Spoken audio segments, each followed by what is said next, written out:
Our first guest is an author, speaker, and spiritual leader whose journey through the darkness helped her find the light. Here to talk about her new memoir, Lost and Found, Finding Hope in the Detours of Life, is Sarah Jakes. Welcome to Arise 360. Thank I love you. that title. Yes. Thank you so much. Most people think that the detours are the end of the line, or they feel that way. Yeah. I love it. Yeah, So talk to us about your detour. What was it exactly? Oh, goodness, there have been many of them. I think it started when I had my son at the age of 13, and just dealing with the self-esteem issues and shame that came with that, especially coming from such a large ministry family and really feeling like I didn't fit. And so I made a series of detours trying to really fix that, and eventually had to ask myself, you know, are you going to continue to let one mistake define you for the rest of your life, or are you going to move on and love yourself again?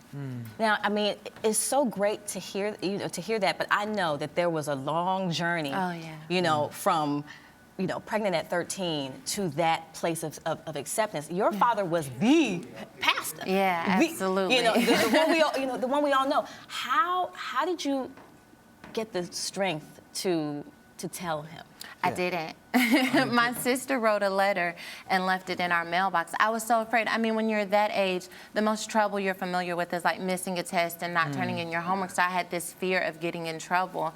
But I didn't realize, you're bringing a life into the world and all that that entails. And so my sister wrote a letter, and then we really came together. I mean, they were devastated, but we were able to love through that. Wow, and she mentioned your father being a pastor. The pastor. He's Bishop T.D. Jakes. He is. I mean, he's an internationally renowned pastor, preacher, and inspirational leader. So how did this news affect what he was doing in his ministry, and how did you all reveal it to the church? He was very careful to shield me from that, I think because he knew I was so impressionable and already so insecure. And so I didn't receive a lot of the backlash directly, but we came to church after I had my son, and he said, I'd like to welcome my daughter and my grandson Malachi back into the service. And that's all he said about it until I started sharing my story more recently. Wow. So why did you decide to share your story? Because you were in the spotlight, you're in this mega church. Most people would hide that or not talk about it at all. But you share it in this wonderful book. I do. I started blogging. I was married about 3 years ago, and people kept telling me on my blog, you're so transparent, you're so real. And I had all of these different detours that they knew nothing about, and all I was writing about was pain and, wanting to overcome but feeling so stuck. And so I shared piece by piece my story, and when I shared it, people were saying, you're so courageous, and this is my story. And so I really felt that I had an opportunity by sharing my story to help someone feel like they weren't alone. And so as nervous as it makes me, and I still share, and it still feels like, oh my goodness, I'm putting my business in the street. But I'm getting used to the feedback, and it really helps me to keep going. I have to ask about, about the mega church, right? Yeah. Because I have a friend, she's the daughter of a really big minister in D.C., and she always talked about how she was kind of afraid to bring things to the church, or afraid to be herself in that moment. Where did you, I kind of want to talk about the journey. How did you get to the point of acceptance so that you could feel comfortable sharing your story? What was your first step to opening up, you think? I think having my son at an early age kind of made me tough. It made me feel like, people are going to say terrible things about you. I thought terrible things about myself. And so by the time I hit like 18, 19 years old, I kind of felt like, well, everybody's got something. You can see mine. I may not be able to see yours, but I'm not going to continue to bow my head over something that happened a long time ago. I have an attitude problem, basically. The right kind. Yeah. Well, through that journey, did you ever question your faith through those dark periods, and how did you bring yourself out of those dark places? Yes, certainly. I felt like God can't use me. Like there's no purpose for my life anymore because I've had my son so early. I've got all of these scars. And, there's no way that I can, especially within our family, go on to do anything that helps other people because I don't have a very inspiring life. And so I fed myself a constant diet of that. And then when I did start sharing and it helped other people like me, I realized that there are a group of people who have these scars and these wounds that they're trying to hide, but that they're waiting for someone who says, we're all a little broken, we're all a little messed up, but we still want to try. Wow, that's beautiful. That is. And I have to ask, when we talk about teen pregnancy, it's so interesting because, you're a preacher's kid, right? Yeah. And so, so some would think that you were completely sheltered and had, some 13-year-olds haven't even had their first kiss. Yeah. How how did things move so fast? Well, I think I was a leader of a pack, if you will, at the church. I can't sing, I can't shout, like I don't clap on beats. So like I never felt like I fit in the church, but there were these group of, kids who sat in the back of the church and we whispered while everyone else was in choir rehearsal. And so I was the leader naturally because of who my father was. And so when we started these puppy love relationships, it felt like as the leader I needed to stay above them and, ahead of the trend.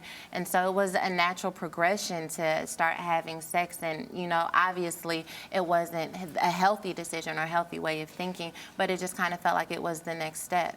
So when you go around and have speaking engagements and try to, inspire other young women and little girls that are 13, what do you say to them about sex now? Because a lot of them are pressured. They see it on TV. They see it everywhere. I think it really starts with loving yourself. When you have a good sense of who you are, what you bring to the world, and you start discovering all of your different gifts and talents, you start to treasure yourself more. And when you treasure yourself, you don't just give yourself away. And so I really encourage them, we're in a society where sex is always around us and within our culture. But I also like to talk about the emotional effects it has on you. Like even if you never have a pregnancy, when you start having sex, the emotions that come with that are so heavy. And so I think it starts with being transparent and honest about how sex affected my life, and really encouraging them to be responsible with their bodies. And then also you talk about detours. You went through another detour right after you get out of the having a child at a young age and getting through that struggle. You go through a divorce. Yeah. How did that affect your life? And was that this marriage to the baby's father? No, I think they're all kind of related. I think that I was in such a rush to fix this pregnancy and the stigma with it that I rushed into a relationship that I knew wasn't good for me. And then I really had a decision, and which is why I started blogging. My husband at the time had someone pregnant, and Someone else? Yes, someone else Wow. pregnant. And so I really had to determine, like, how long are you going to stay in a relationship like this because you don't feel like you deserve more? When are you going to move on? What happens to your faith in those moments? Oh goodness, I was completely and utterly upset with God. Like I finally fixed it. I've got this life that the church says is supposed to, a successful husband, and I'm married, and it's supposed to be perfect now. But we put ourselves in situations and then ask God to fix them. And God's like, I never put you in that in the first place. And so it really started with humbling myself enough to say, I rushed, I moved too fast, and I want to start over. Wow. Well, in your book, you talk about starting over and one detour not canceling your destination. So love what that. was Thank you. or is your destination, and how did you find it? Well, I certainly didn't think that I would be here. So as I really began to write and discover, my purpose within helping other people, I feel like I've been called to live a life that leads other people back to God, and that comes through showing where God has been so effective and made strong within my weaknesses. And so I'm not sure what happens from here after Lost and Found is out, but I know that I want to continue to maintain this feeling I have now. Wow. Well, if there's one thing that you would like, young girls, especially young mothers, having been there yourself, to take away, if you want to talk to little Sarah, what would you like her to take from the book? Oh goodness, that there's this part in the book at the end. I went and got a tattoo when I was 17 years old. It's a Chinese symbol, and it means grace.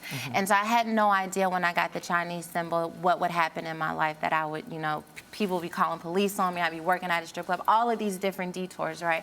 But grace was on my shoulder all along. And so I think I would tell young Sarah that you're going to go through a lot, that you're going to question your worth. You're going to question whether or not you really have a place within your family and ministry. But at the end of the day, grace is on your shoulder. And if you ever dare to use it, that the sky is the limit. Hey, man, you up here preaching now. Okay, sister. We know who the next preacher in the family's going to be. Take me slow, take me slow. Okay, so baby steps, baby steps. Yeah. But speaking of preaching, your father, T.D. Jakes, did write the foreword to the book, and it was a beautiful foreword about how you actually inspired his life. And you think, oh, he knows it all. He's been there, done that. He's inspiring millions of people. But he was inspired by your journey. Wow. Talk to us and how much that meant to you when you read that for the first time. It was an incredible feeling. I think that we kind of get used to him being the one who inspires others, and we're always supporting him. But to think that he could speak to millions of people, sit with presidents and kings all over the world, and that we within his home kind of inspire him, it helps us to feel like we do have a place, that in spite of what we thought as this mega church that we maybe didn't fit, that we are the fuel that kind of helps keep the pastor able to help so many people. You know, a lot of times when people talk about religion, they view it, you know, view its rigidity in some ways. And, you know, a lot of people I know that, you know, grew up in the church kind of, you know, felt that even though they have, you know, a strong love for God. How would you what would your suggestion be for the faiths, for the ministries, in reaching out? How do you think things could have been different or more inclusive for you? Well, I think we do a really good job of shaming people and judging them and convicting them when they've done something wrong, and not a great enough job of loving them. And I think that love organically creates conviction, because I love my children. There are certain things I will not do. And so that if we show people the love of God instead of his conviction, that he's able from that point to say, well, within your spirit, you know, like, you shouldn't do this and you shouldn't do that. But it's not our job to police the kingdom. It's our job to lead them to God, and then from there allow him to do the work. I promise she's trying to make a shout out.